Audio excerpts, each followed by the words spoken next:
Si os enseño esta frase, ¿a qué creéis que puedo hacer referencia?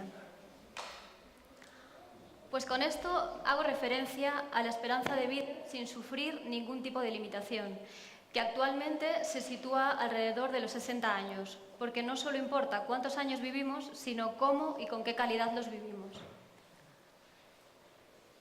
Galicia se caracteriza por ser la comunidad autónoma con una tasa de sobrepeso mayor solo por debajo de Asturias.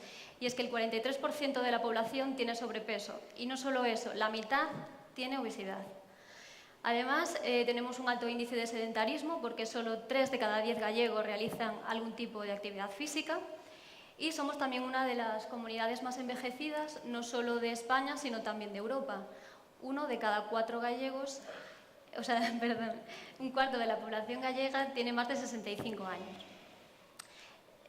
Esto se puede deber principalmente al cambio en la alimentación. Hemos abandonado la dieta tradicional.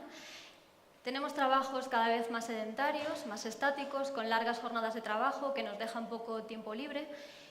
Y es verdad que la medicina ha hecho que la esperanza de vida haya aumentado, pero quizás esos años de más que vivimos no lo hacemos con buena calidad de vida.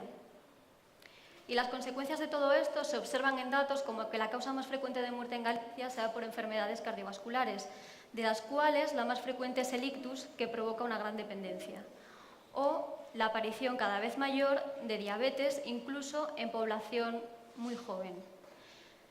Es obvio que a ninguno de nosotros nos gustaría sufrir una hemiplegia o que nos amputasen una pierna por una subida de azúcar, que son cosas que pasan y son bastante comunes. Entonces, ¿por qué no hacemos nada por solucionarlo? Porque estoy segura que a más de uno alguna vez ha sentido que la ropa le aprieta, que ya no tenemos la misma vitalidad, o incluso hemos querido empezar a cuidarnos, pero no sabemos por dónde empezar o a dónde acudir. Y bajo este concepto nace Reactive, una clínica que viene y mi campo, que es la fisioterapia. Y todos nosotros tenemos en común la visión de que un servicio sanitario de calidad se debería basar en el trato al paciente y en la calidad del servicio asistencial. En el trato al paciente me refiero en que sabemos que tratamos con personas que vienen a nosotros porque tienen un problema y es función principal nuestra escucharlos y apoyarlos. Y en la calidad del servicio porque nosotros damos mucha importancia a la valoración inicial del paciente. Si no dedicamos tiempo a hacer una valoración exhaustiva y preguntar por todos los factores que pueden estar haciendo que en esa persona haya aparecido esa patología, no vamos a realizar un correcto diagnóstico y, por tanto, el planteamiento terapéutico que hayamos planteado no va a ser eficaz. En mi campo en concreto, en la fisioterapia, yo propongo implantar estrategias activas de tratamiento en el sentido de que el paciente tiene que dejar de ser un paciente pasivo a ser un paciente activo, dentro y fuera de la consulta.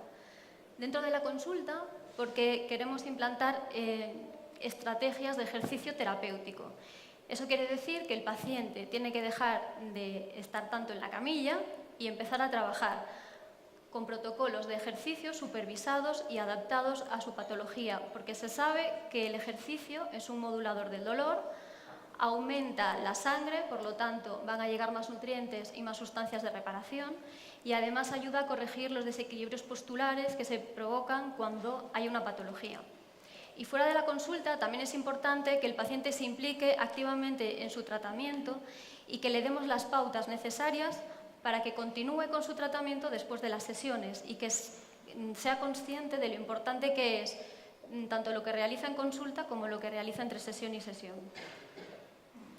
Y después de todo esto que os he contado y de las consecuencias que hemos visto que tiene el estilo de vida actual, ¿cómo os gustaría vivir a partir de los 60 años?